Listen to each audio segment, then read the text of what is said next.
because we're getting closer to the part talking about her death. Um, because she did pass away in 1995, and it's just extremely disheartening to me to hear this.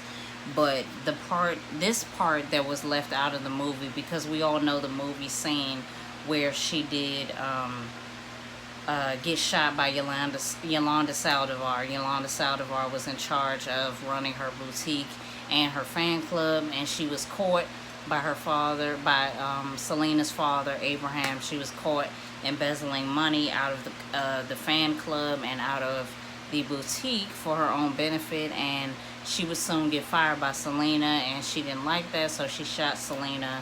But what we didn't get to see in the movie was that Selena was able to get to the lobby of the hotel where she was at, and she did name Yolanda Saldivar as the shooter. So I just thought that that was incredible, because it showed just how much strength she had, and that she wanted to live. You know, she wanted to survive. She wanted to be here. She wanted to continue doing what her life purpose was, and that was to sing. And that's incredible, because she had that much strength to do that, and she did not die on the scene. She was taken to the hospital, and she did die an hour later after that.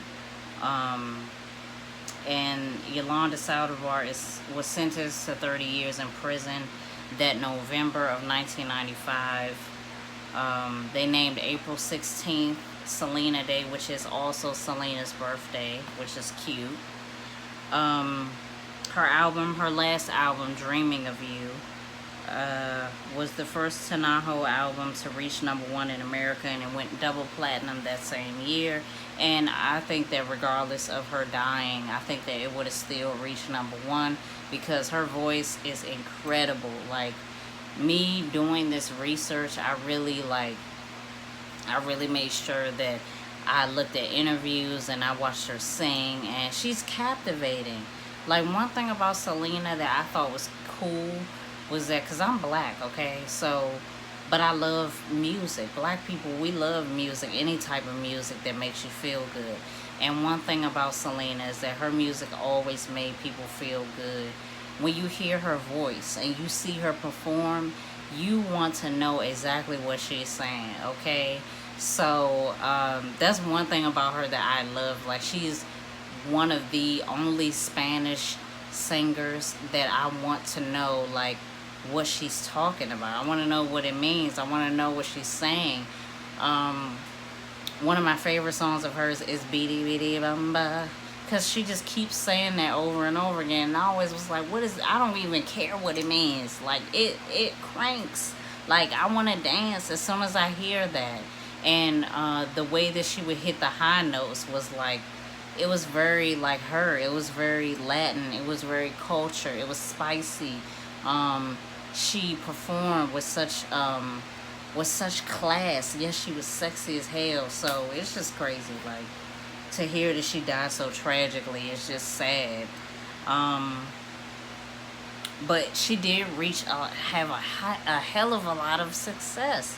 Like, some people live for a long time, but they don't reach the amount of success that she had. Like, she had 2 Grammys.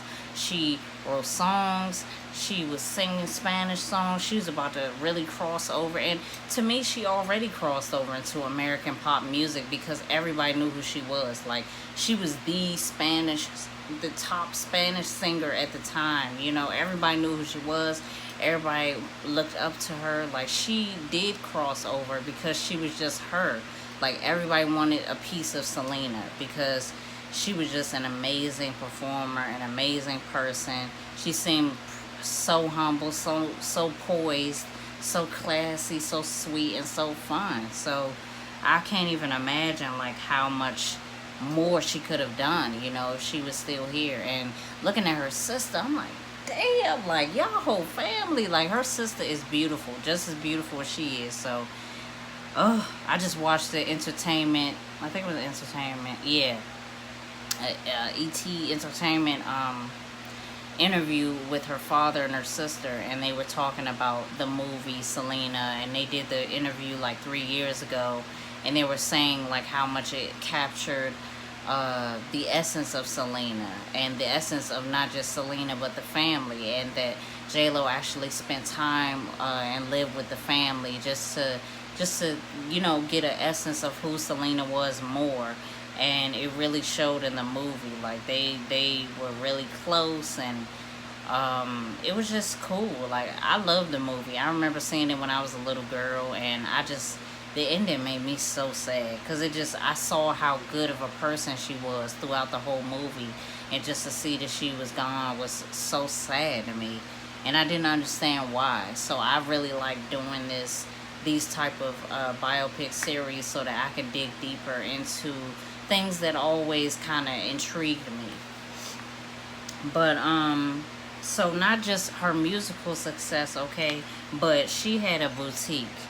Selena was a fashion icon. Not just her good looks, like facially, but her outfits was on point. Like her bomber jackets, she was famous for wearing bustiers around that time in the 80s. A lot of singers like Madonna and Janet Jackson wore like bras with jeans, you know what I'm saying, to kind of, as a performance outfit in the videos. That's what they wore. But Selena's, excuse me, but Selena's bustiers were like bedazzled and jeweled up, and she was shining. You know what I'm saying? That was her difference. Like Madonna had like cone little things coming out of her boobs, and Janet was more like chill. But Selena, she had bedazzled her shit, and it was just dope. So she created her own boutique, Selena Incorporated, in Corpus, Texas. That was the first boutique, and then she had another one in San Antonio. Or no, it wasn't. The first one was in San Antonio, and the second one was the Corpus Christi, Texas boutique. So it wasn't just a boutique, it was a in-house beauty salon and a clothing store.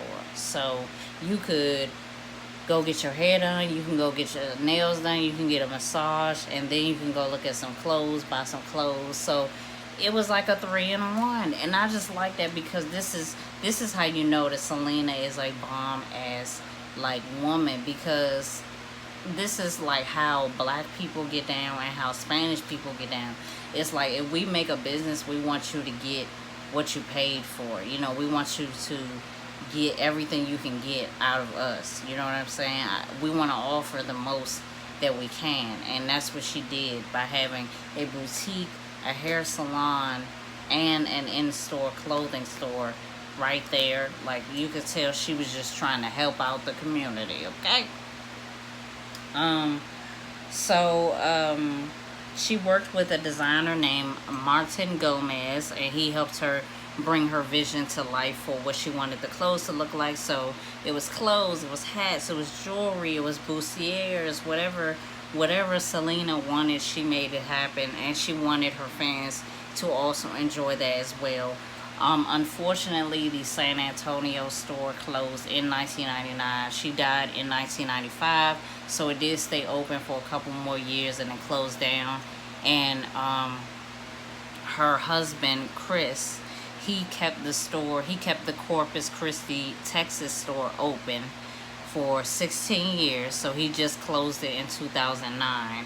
So that was the last store, and it closed in July of 2009.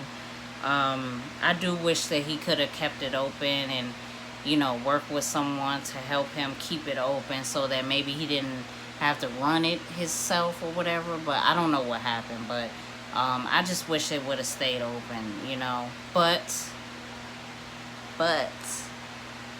you can still go to Corpus Christi, Texas, and that's where her burial is. There is a statue of Selena, and there is also a museum, and you can actually purchase some of her stuff there. Yes, in Corpus Christi, Texas, you can purchase Selena items, okay?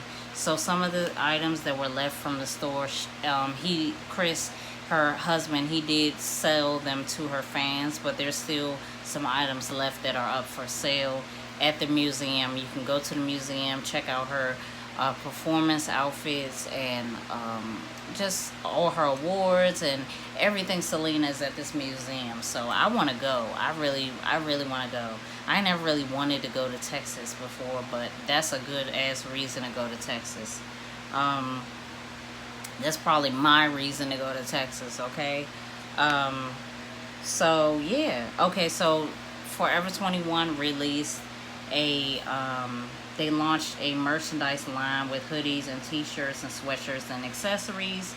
Um, I believe this was in 2019. I must have missed that. I don't know where I was because I don't remember a Selena collection. I just don't remember. I wish I would have known because I would have grabbed a hoodie or something. But I literally didn't see that. Also with Selena, Mac released a collection called Selena La Reina, and that really means Selena the Queen. Okay, Selena the Queen. I love the way that sounds. The La Reina. I love that. But Selena the Queen was released as a collection full of makeup and lipstick. You know Selena rocked that red lipstick like no other, okay? She did red lipstick justice, okay? So it's a whole collection going on, but on the website I did just check. There is only one lipstick on there, but from what I read is saying that they're only selling a certain amount of things at a certain amount of time because there is a high capacity for the makeup, but it's not a lot. They want everybody to get some, basically, so you can only buy a certain amount of things at a time. So right now you can go on maccosmetics.com, and they do have a lipstick on there that is called Queen Cumbia. I think it's Queen Cumbia, and that is a true red lipstick. You can buy that. It is $20. It is a part of the collection, so it is available. If you want to go grab that, you might want to go grab that. Just click the link below. I'll just leave it in the link below, and you can go check it out. I do like that they have quotes on there from her sister, and her sister worked closely with Mac, all the makeup, so I think that's dope. It was after the 25th anniversary of Selena and Selena's career, so she came out with a collection in honor of her sister. I thought that was precious and beautiful. So if you want to go check that out, just click the link below. I hope that you guys really like this video. This is Biopic episode 4 part 2. Okay, you know what I'm saying? Stay tuned for episode 5. It's going down. It's going down. Okay, make sure that you like, you comment below, and you subscribe. It's Umbrella, and I'll see you in the next video. Bye.